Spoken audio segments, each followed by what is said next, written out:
Hoy recibimos ahora en cabina a Nayibe Tavares. Ella es cineasta dominicana. Está presentando su documental en el Festival Hot Docs que se está realizando aquí en Toronto. Bienvenida, Nayibe. Bueno, tu documental se proyectó anoche y tienes también más proyecciones durante todo el festival. Acércate un poquito al micrófono, por favor.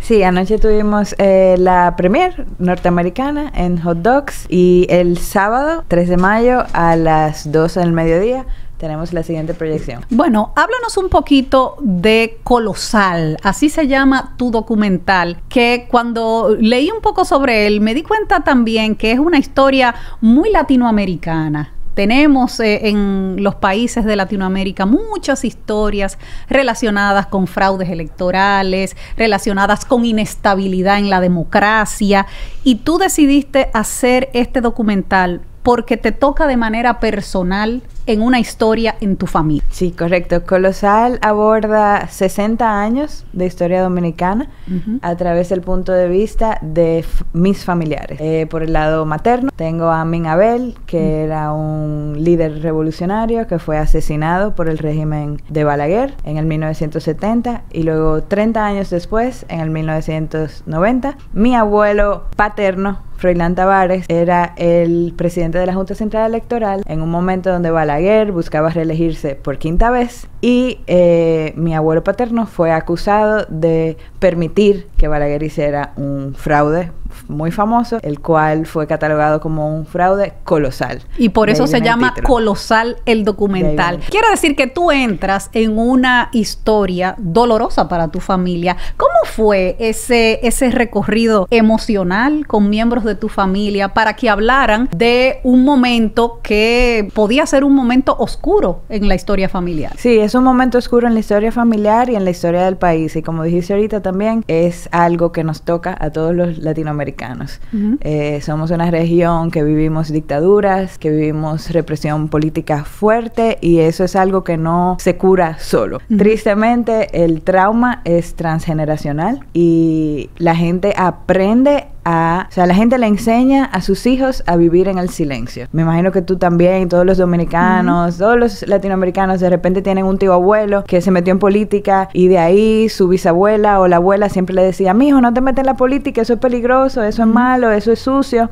No, ¿y cómo se vive con eso para la descendencia de esa persona? Cuando a alguien lo señalan de corrupto, cuando a alguien lo señalan de haber participado, como decías tú en el caso de tu abuelo, de haber participado de un fraude electoral. ¿Cómo viven los descendientes de esa persona con ese peso, con esa carga? Sí, no quiero hacerle spoilers porque sí quiero que vayan a ver la película, pero Colosal también se ancla en el presente. O sea, la película comienza con la anulación de las elecciones municipales en el 2020.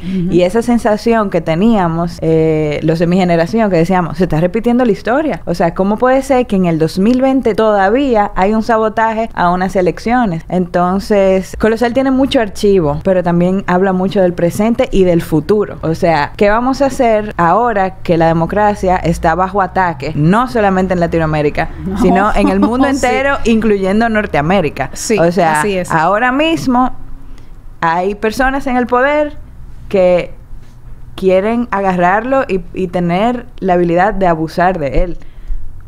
Sí, y ciertamente lo estamos viendo muy cerca de aquí, de Canadá. Estamos viendo los resultados de ese tipo de conducta en la política que está pariendo tantos dictadores alrededor del mundo en el 2025, cuando se suponía que el mundo había superado esto. Pero quisiera abordar otro aspecto y ya es desde el punto de la carrera del cineasta. Tú has llevado este documental ya por varios festivales, estuvo en la Berlinale, en Berlín, estuvo también en Francia, en París. ¿Cómo es hoy en día para una documentalista, mujer, lograr que sus trabajos, que su cine, que su arte llegue a los principales festivales del mundo? Bueno, nosotras, Lady González es la productora de este documental. Nosotras trabajamos independiente, no tenemos agente de venta, pero los dominicanos tenemos el gran privilegio de trabajar con la ley de cine, que tiene un incentivo fiscal para el desarrollo y la producción de películas dominicanas. Colosal además recibió el Fonprocine, que es el premio nacional.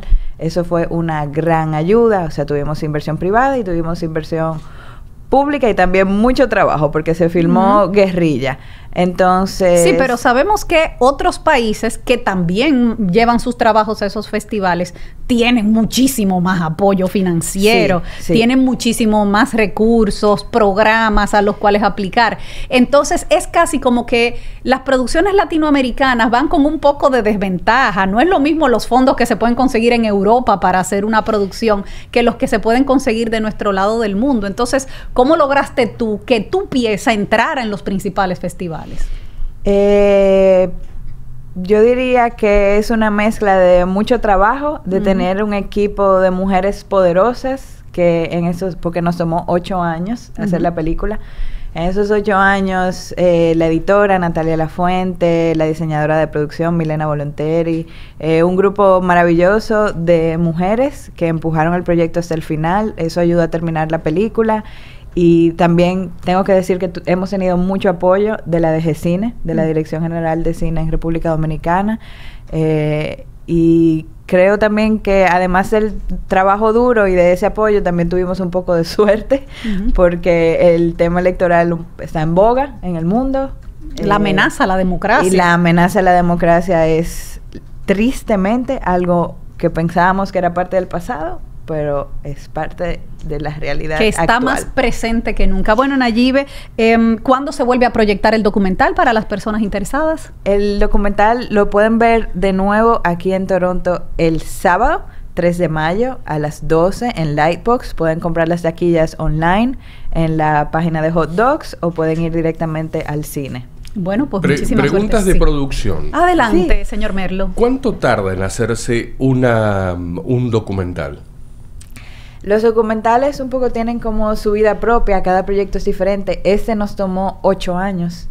Yo comencé a escribir el guión en el 2017. Filmamos, ahí comenzamos como a buscar los archivos, porque es un documental muy fuerte en archivos. En el 2020, cuando pasó la crisis electoral en República Dominicana, filmamos una parte.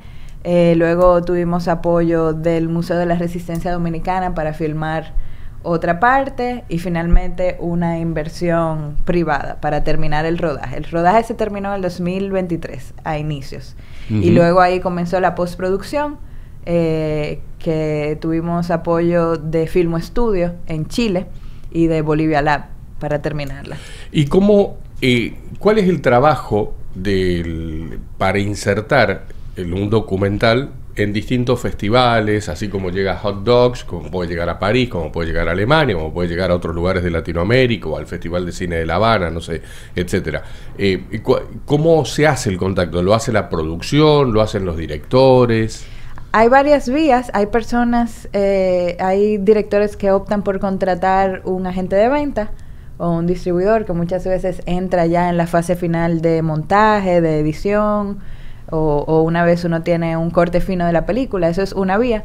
Nosotras decidimos hacerlo de manera independiente porque esta película es muy personal para mí.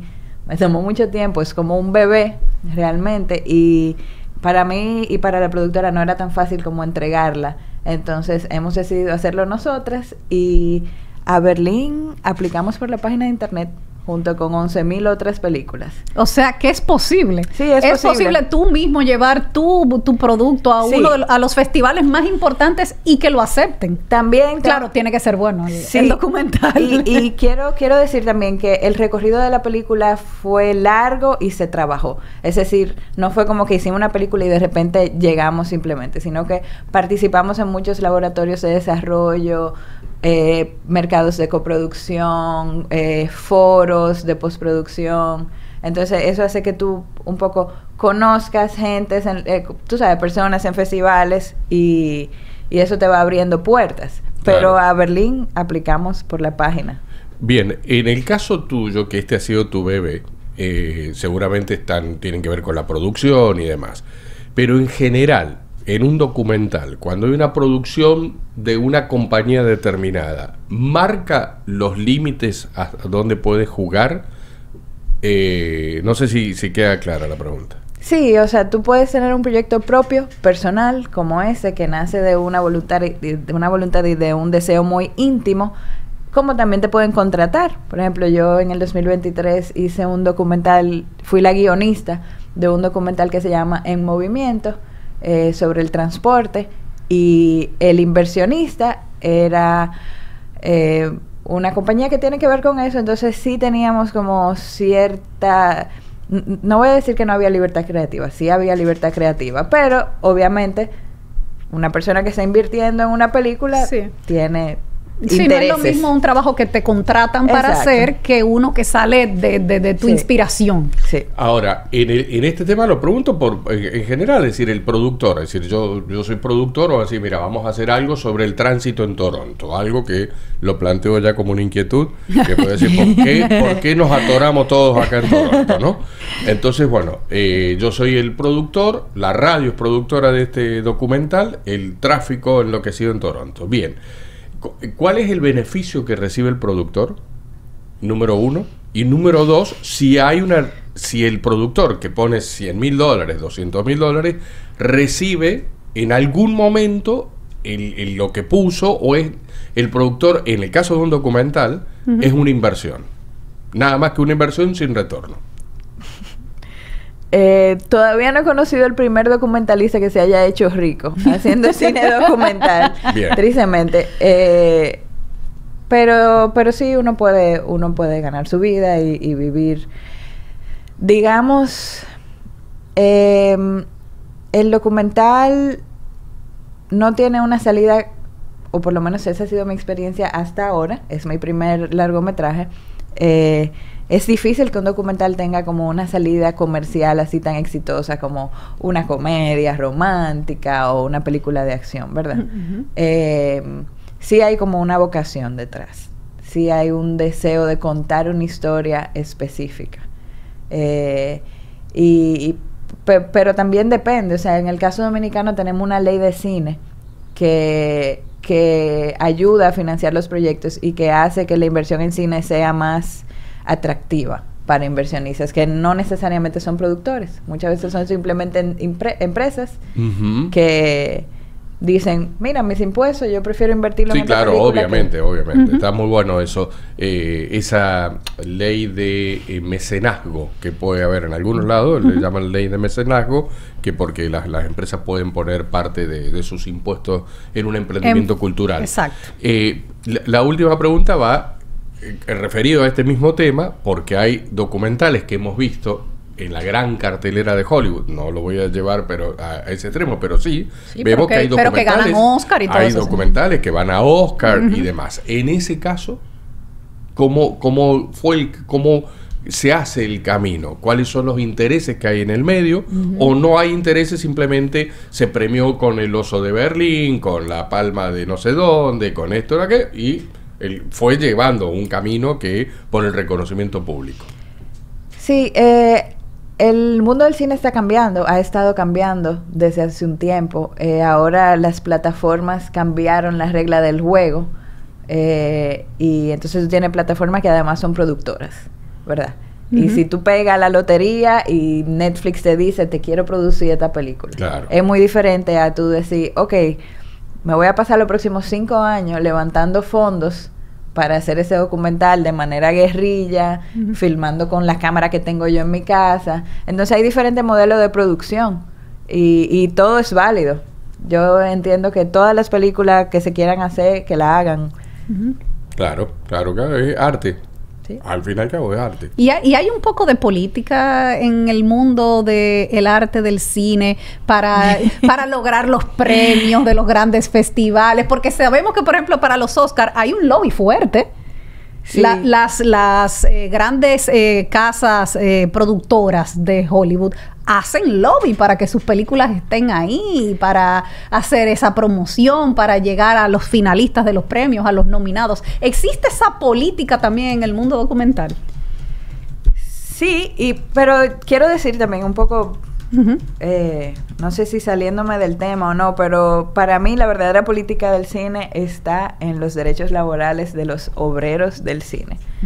En Norteamérica y en el Caribe, los trabajadores del cine trabajan largas horas, muchas veces no tienen la oportunidad de crear un sindicato, muchas veces no se le quieren pagar las horas extras. Esto es un poco controversial. Sí, claro. Pero para mí eso es parte de la política del cine. Decir, ok, esta gente están creando los productos que tú y yo y tu abuela llegan a su casa a prender la televisión y ponen, y cómo es su calidad de vida, cuáles son sus derechos laborales. Eso para mí también es la política. Y hoy en el Día del Trabajador es bueno recordarlo. Y fíjate que has abierto una puerta ahí que tiene que ver con la sensibilidad hacia este trabajo de los trabajadores del cine, porque hoy, utilizando la inteligencia artificial, se han eliminado puestos. ¿Cómo te llevas con el documental y la inteligencia artificial? ¿Se podría hacer un documental sobre la inteligencia artificial y los impactos en el cine? Sí, claro. Bueno, una parte hace casi 2 años que Hollywood tuvo esta huelga gigante de los actores y los guionistas. Ese era uno de los temas. Porque los guionistas decían, ok, ustedes ahora quieren escribir guiones con inteligencia artificial, pero esa inteligencia artificial aprende del trabajo de otras personas. Y recicla el trabajo de otras personas. Y también del lado actoral, una de las cosas que los que trabajan como extras defendían era, bueno, tú coge mi cara, me paga el trabajo de un día y quiere usar mi cara por el resto de mi vida sin pagarme. Entonces, la inteligencia artificial está cambiando también las reglas del juego en el cine, y yo creo que es una herramienta. O sea, no se trata de demonizarla, porque puede ser muy útil, pero sí hay que defender el trabajo de la gente. Éticos. Pero es un desafío enorme, es un desafío enorme, porque uno dice, bueno, me voy a hacer amiga de la inteligencia artificial, voy a trabajar con ella, pero si la inteligencia artificial me mina mi trabajo, si el guionista lo termina escribiendo la inteligencia artificial, que a su vez va aprendiendo sobre las propias inquietudes de lo que uno le va planteando, o se reescribe la historia sobre una historia que yo ya he recibido, vos me vas a decir con justo derecho, me están modificando el guión. No, pues yo ya te pagué el guión ya está, yo lo voy a trabajar. Entonces ya no es más mi guión. Sí. Es un guión que ustedes están fabricando. Bueno, pero yo para algo te compré el guión. O sea, yo te compré el guión, listo, yo déjame que lo modifique yo a mi cuenta, ¿no? Eso también pasa con los guiones, incluso cuando uno no involucra la inteligencia artificial. O sea, todo guionista sabe que tú pares a tu hijo, tu guión, y una vez tú lo vendes o tú se lo entregas a un director, ya ahí hay una... O sea, el cine tiene varios momentos de escritura. Puede ser que dicen adaptación del guión de... Sí, no, o que te pongan el crédito tal cual, pero como el cine tiene es un trabajo colectivo y tiene varios momentos de escritura, digamos, el primer momento de escritura es el guión. Cuando se filma, se reescribe la película, porque la puesta en cámara, la visión del director, la interpretación que le dan los actores en el caso de la ficción, eso reescribe la película. Y en montaje también se reescribe la película, porque hay una cosa que funciona en página y hay otra cosa que funciona frente a cámara. Pero quizá cuando tú la montas, cuando tú la editas, no funciona. Entonces hay una tercera reescritura. Yo creo que todos los guionistas saben que una vez terminan su guión, entregan su película. Claro, porque a nosotros nos ha pasado, ¿no? De que leer un libro, ese libro después pasa a ser un guión para una adaptación cinematográfica. Yo tengo en la cabeza a Doña Petrona, que es la que yo leí el libro y me la imaginé a Doña Petrona de una forma, y el director se le ocurre que es Doña Petrone, y es diferente. Claro, y siempre será la visión del que la haga. Yo recuerdo que en estos días que se habló tanto del 100 años de soledad, porque la adaptaron para una serie en Netflix, que se volvió a traer sobre la mesa, que García Márquez nunca estuvo de acuerdo con que se llevara su libro a una película, porque él decía que era imposible poner 100 años de soledad en una película y que se la iban a mutilar y todo eso. Bueno, al final terminan haciendo una serie donde es más posible abarcar todo el libro, pero siempre será como se lo imagine el que lo está filmando. Claro. cada uno de nosotros tiene una idea diferente en su cabeza de 100 años de soledad. Y pongo ese ejemplo porque es un libro, uno de los más famosos de toda la historia. Pero así será con cada uno de los guiones que se escriba. Va a depender de la interpretación que le dé el que tome la cámara y empiece a filmar. Es así. Bueno, la invitación concreta entonces, ¿para cuándo? Sábado, 3 de mayo, 12 del mediodía, en TIFF Lightbox. Perfecto, allí estaremos. Allí Muchas estaremos. gracias. Gracias por haber Muchas estado por gracias, acá. Nayib. Era Nayib Tavares y nosotros vamos cerrando aquí la mañana en Hola Toronto.